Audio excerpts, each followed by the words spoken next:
선거를 치르겠다고 나선 사람이 그 정당의 대표가 너무 여유가 있는 건지 아니면 선거야 어떻게든 말든 내 채통이 중요해, 내 권한이 중요해, 내 역할이 중요해, 그것만 이야기하는 건지 모르겠습니다. 이 대표의 말만이 진실이다. 누가 그걸 보장해 줍니까? 누가 그렇게 합니까? 이 대표의 말은 그게 진리입니까?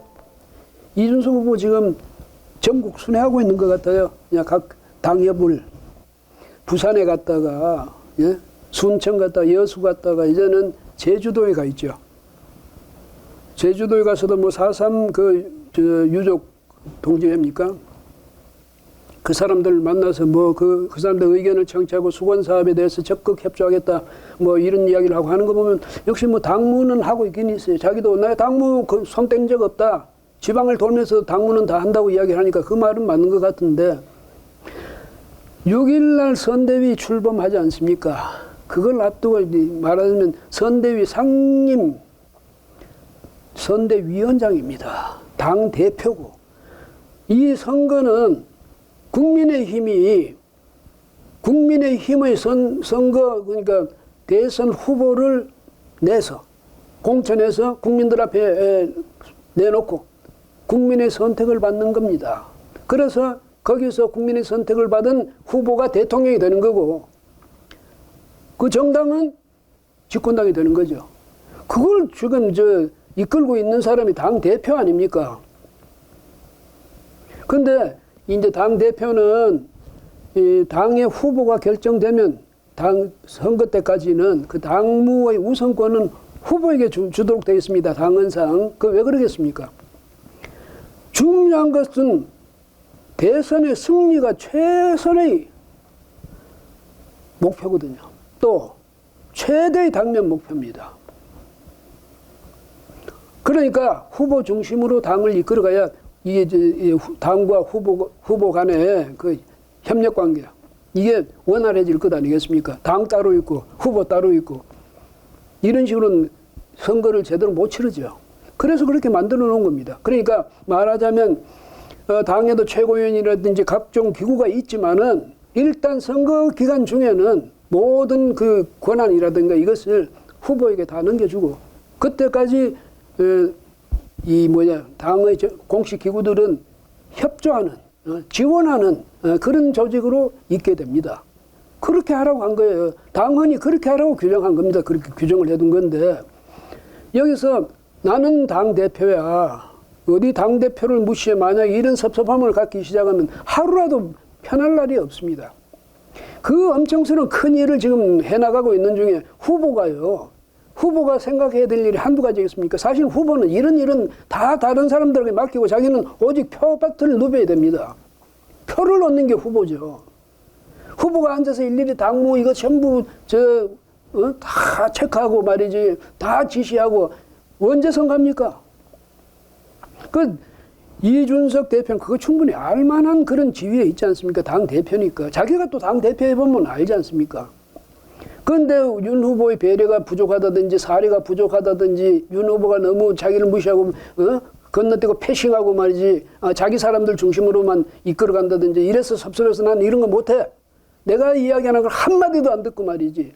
이수정 교수 안 된다고 그랬는데 거기 공동 선대위원장으로 임명을 한다든지 이런 거 보면 또 사무총장 바꿔버린다든지 더 이상 난 패싱 당하기 싫어. 내가 아무리 해봐야 무슨 소용이 있어. 김종인 총괄 선대위원장 이분도 모셔오자는 것도 거의 이렇게 지금 돼 있잖냐. 이래서 나는 도저히 더 이상 못해. 심지어 말이지 이분이 어제 JTBC 그 뉴스룸 여기고 인터뷰에서는 이런 말까지 했어요. 당대표는 대통령 후보의 부하가 아니다. 이건 무슨 말이겠습니까? 전에 윤석열 후보가 그때 국회에서 검찰총장은 법무장관의 부하가 아닙니다. 이 말 했던 걸 지금 비아냥거린 거 아니에요. 예, 거기 빗대가지고. 나 당신 부하 아니야. 응? 이렇게 이야기하는데 부하고 아니요. 그게 문제가 아니라 역할이 뭐냐가 문제죠. 예. 그런데 이준석 대표 섭섭한 그 사정은 충분히 이해가 됩니다. 누구라도 당대표가 번연히 있는데, 예? 그런데 저 선대위에서 특히 윤 후보를 중심으로 해서 거의 말하자면, 요즘은 윤핵관 이런 말이 있다면서요. 윤 후보 측 핵심 관계자랍니다. 왜?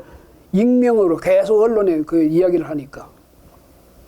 심지어 무슨 김종인 전 비대위원장한테 최후 통첩 이런 말도 그쪽에서 나왔다고 그래요. 그건 윤핵관 여기서. 그런 식으로 하니까 이 당대표로서는 채통도 깎이고 도대체 이게 뭐야? 당대표는 뭘로 하는 거야? 이런 기분이 들기는 들죠. 그 다음에 내가 아무리 뭐 이야기를 해도 내 이야기는 안 듣고 무시해버리고 이러니까 내가 도대체 여기서 할 일이 뭐 있어? 나는 중앙에서 할 일 없어. 차라리 지역으로나 돌겠어. 이런 생각을 가질 수도 있습니다. 그런데 때를 생각해 보세요. 6일날 선대위가 출범하지 않습니까? 예? 지금 그러지 않아도 지금 이재명 후보 측이 계속 추격을 해서 이제 거의 뭐 비슷한 상황까지 가 있다고 그러거든요. 예?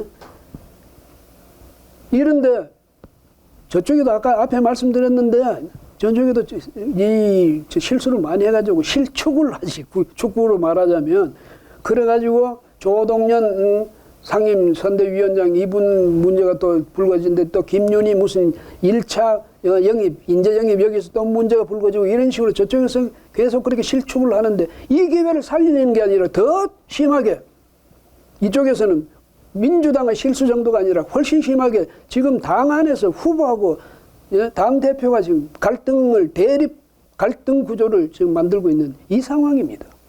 그 다음에 총괄 선대위원장으로 모시고 오려 했던 이분은 밖에서 또 가끔 가다가 엉뚱한 말을 하면서 그것도 표를 깎는 말이죠. 그럼 국민들이 볼 때 저 사람들 도대체 뭐야? 정말 우리 표가 필요한 사람들이야? 아니면 자기들끼리만 뭐 그렇게 하면 저절로 당선 누가 보장해 주나? 이 국민들이 굉장히 거기에 대해서 이래서는 안 되겠군 하는 그런 생각이 들 것 아니겠습니까? 선거를 치르겠다고 나선 사람이 그 정당의 대표가 너무 여유가 있는 건지 아니면 선거에 어떻게든 말든 내 채통이 중요해, 내 권한이 중요해, 내 역할이 중요해 그것만 이야기하는 건지 모르겠습니다. 또 이분이 또 이야기했다는 게 그거 아닙니까? 실패한 대통령을 만드는데 거기 협조하고 싶지 않다고. 윤석열 이런 식으로 가면 실패한 대통령이 되더라도 실패한 대통령이 된다. 내가 왜 그런데 협조하느냐 이런 말이죠. 이렇게 단정을 하는데 이 자체가요. 이 자체가 독단적인 생각이죠. 아주 독선 아닙니까 여기서. 이 대표의 말만이 진실이다. 그렇게 그게 누가 그걸 보장해 줍니까? 누가 그렇게 합니까? 이 대표의 말은 그게 진리입니까? 생각은 다 다를 수 있어요. 내가 생각하는 내 전략, 내 인사 이걸 안 받아들이면 그걸 만약에 윤 후보가 그걸 대폭적으로 쇄신하지 않으면 난 안 돌아가 이렇게 이야기했다는데 이준석의 인사, 이준석의 전략 그것만이 옳다고 말할 수 있는 근거도 없잖아요. 서로가 의견이 다를 수가 있거든요. 예? 서로가 생각하는 전략이 다를 수가 있잖아요.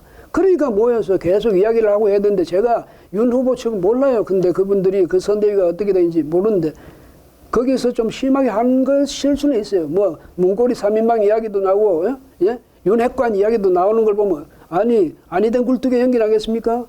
그 사람들이 틀림없이 뭐 스크럼 짜가지고 다른 사람 배제할 수가 있어요. 이 대표 손대지 마 뭐 이랬을 수도 있고 심지어 이 대표가 미디어 총괄 본부장 이걸 맡으니까 저 사람 말이지 홍보비 그 거대한 예산 그걸 자기가 주무르기 위해서 저 자리를 고집했다.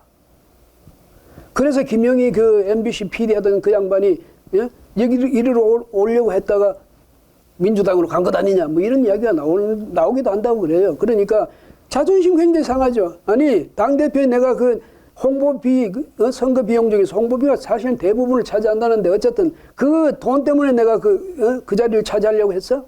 사람을 모욕을 줘도 분수가 있지. 이렇게 분노했을 수는 있습니다.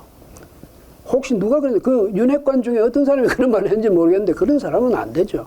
그래서 제가 생각할 때는 윤 후보 이준석 대표가 뭐 나이도 좀 많이 어리고 이런 데다가 지금 이 중대한 시점에 저렇게 자기 기분대로 자기 생각대로 자기 채통만 생기고 자기 위신만 생각해서 저렇게 하느냐 해서 섭섭할 수도 있지만은 후보니까 이준석 후보가 어디 가 있든 찾아가서 예? 설득해야죠. 설명하고 이렇게 해야 되는데 또 보니까 무슨 뭐 제주도 가기로 했다가 안 가기로 했답니다. 왜 그랬냐니까 이준석 후보가 절대 안 만나 이러니까 그럼 못 간다 이건데 절대 안 만나 이러더라도 가야죠. 가서 달래봐야죠. 그러고도 못 만나고 오면 뭐 어떻습니까? 예? 그거는 그러면 이준석 책임이 되는 거지. 그런 노력도 안 기울이고 이것도 틀림없이 주변에서 가실 필요 없어요. 뭐 이준석이 없으면 선거 못 합니까? 또 이런 이야기가 있을 수도 있는데 윤 후보는 모든 걸 자기가 다 떠안아야 됩니다. 그래서 이 대표들은 정말로 당을 생각하고 이후에 자신의 정치적 진로를 생각한다 하더라도 그런 고집 더 이상 피우지 말고 적극적으로 협조를 해야 됩니다. 모든 계산은 예? 또 따지는 거 이런 것은 선거 후에 보자 이렇게 해야죠. 윤 후보도 마찬가지죠. 좀 더 품을 넓혀가지고 아니 온 나라를 5,200만 온 국민을 예?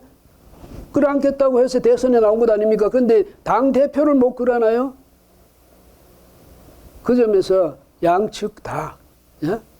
양측 다 서로 이렇게 싸우지 말고 6일날 선대위 발대식 그때는 보면 당대표 후보 나란히 서가지고 국민들한테 지지를 호소하는 그런 모습 보여줘야 할 겁니다. 안 그러면 국민들 지지 안 합니다. 예?